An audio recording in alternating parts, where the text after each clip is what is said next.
2023's Teenage Mutant Ninja Turtles Mutant Mayhem follows, of course, the Teenage Mutant Ninja Turtles, Leonardo, Raphael, Michelangelo, and Donatello, as they try to earn the love of New York City while also facing down an army of evil mutants.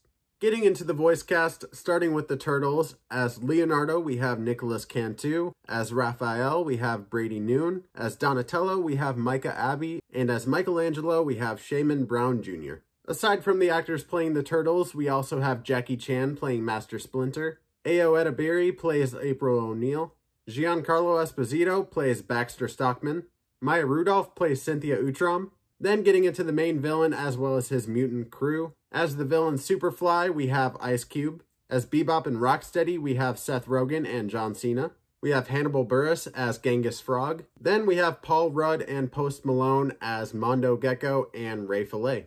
But getting into my review, starting with the positives, then the negatives, then I'll get into my ranking. Starting on the positives, first one being the incredibly talented voice cast. There's a lot of names you probably recognize in this voice cast: Giancarlo Esposito, Paul Rudd, Post Malone, Maya Rudolph, Jackie Chan. And they all do fantastic, especially Jackie Chan as Master Splinter. I think his character is one of the best in the whole movie. But the biggest standouts in this movie have to be the 4 actual teenagers playing the Teenage Mutant Ninja Turtles. Not only is it great that we have actual teenagers playing the Teenage Mutant Ninja Turtles, but they also recorded all their lines in the same room together, which makes their performances and their lines of dialogue that much better. You sense a brotherhood between the actors, so you definitely sense a brotherhood between the characters, which is very important. Along with that, since they're actual teenagers, when they use certain words like Riz or sus, it feels natural, especially when you find out that they actually ad-lib some of that stuff. But yeah, overall, the biggest takeaway from this film, if nothing else, is that these 4 main actors did the best job they possibly could have done.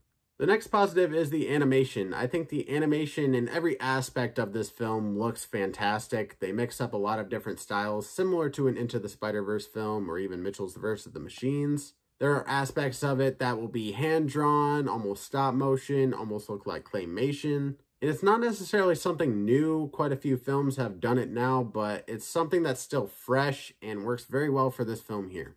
Along with that, I feel like this film does enough to set itself apart from something like Into the Spider-Verse or Mitchell's Verse of the Machines. I think the animation in this film is something a lot of people are going to enjoy for sure. On to the next positive, which is the humor. I think the humor works really well in this film. I was laughing all throughout. It works not only with the actors saying the dialogue, but with the dialogue itself. I think they wrote a really funny script. But it does help when you have actors improvising or ad-libbing certain lines to get an extra laugh out of the audience. Regarding the comedy, I think there's comedy in there that younger audiences will enjoy. There's slapstick humor. There's some of that potty humor that they tend to love. As for the teenagers, this will be definitely aimed more towards them. There's a lot of jokes in here that probably teenagers will only understand. And then there's the jokes for adults in there too, the things that'll probably fly over the heads of the younger audiences, maybe even the teenagers. So at the end of the day, when it comes to the humor, I think there's enough in there for audiences of all ages to enjoy. Next positive is a quick one, but it's the action. I think the action also works really well in this film. The Turtles obviously get some great action. Master Splinter gets some awesome action. And for an animated movie, this film feels like a live action movie when it comes to the fighting. For a PG animated movie, the action was surprisingly intense, a little bit scary at times, so younger audiences might get a little freaked out, but it was surprising how much they held back, but also didn't hold back when it came to the action and also the humor, as I mentioned before. But the last positive I have is with the story. I think the story has a very heartfelt message to it about acceptance. There's also a story about a father trying to protect his children. And I feel like all the stories in the film come together very nicely by the end. I won't even lie to you, by the end I was tearing up because of how heartfelt the story was. Whether it be the relationships between the brothers, the relationships between the brothers and the father, or just the story about the turtles trying to be accepted by humans, I think all of that works really well. I'll be honest, I never really grew up with the Ninja Turtles, whether it be comic books, TV shows, movies. So I don't know how accurate these characters or the stories are to any of the comics or shows or movies or whatever it might be. My guess is that there's stuff that's changed quite a bit. And I feel that some fans might not love that all that much, but like I said, by the end, it all came together. I think it all worked the way it needed to. In the end, the changes that were made definitely served the story. But that's all I have for my positives, quite a bit. In fact, most of the movie is a positive in my opinion. So let's get into the couple negatives that I have.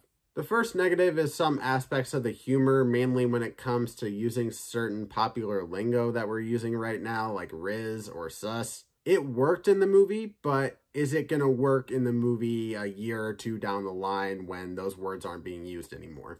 As much as I love the ad-libbing from those four main actors, I have to admit that those jokes can date movies. There's also some pop culture jokes in here that seem a little dated already, honestly. But at the end of the day, it doesn't overwhelm the movie with those types of jokes. I would say overall, it's at most maybe 40% of the humor in this film. The other 60% or so is just humor that works in general. But the second and final negative I have is that there are a lot of talented actors in this movie, and most of them feel underused or completely wasted. For people like Paul Rudd or Seth Rogen or John Cena, they just feel underused, but for people like Giancarlo Esposito or Maya Rudolph, they feel completely wasted. Which is unfortunate to say because the marketing for this movie really marketed the crap out of those big names being in this movie, and overall the biggest standouts are going to be Jackie Chan and the four main actors playing the Turtles. Aside from that, the only other standouts really going to be Ice Cube. Everybody else kind of falls a little bit short. But at the end of the day, really what I want from this movie is the Ninja Turtles, and that's what I got. So I can't say I'm the most disappointed, but I am a little let down that a lot of these actors really just didn't get that much to do. But that's it for my positives and negatives. So without further ado, let's get into my ranking. When it comes to my ranking, I'm going to go ahead and give 2023's Teenage Mutant Ninja Turtles Mutant Mayhem a premium ticket. This movie is absolutely worth watching on the big screen. I definitely want to rewatch it on the big screen. I'm definitely going to be buying it when it becomes available to watch at home. And it's definitely going to be a contender for my top 10 favorite films of 2023.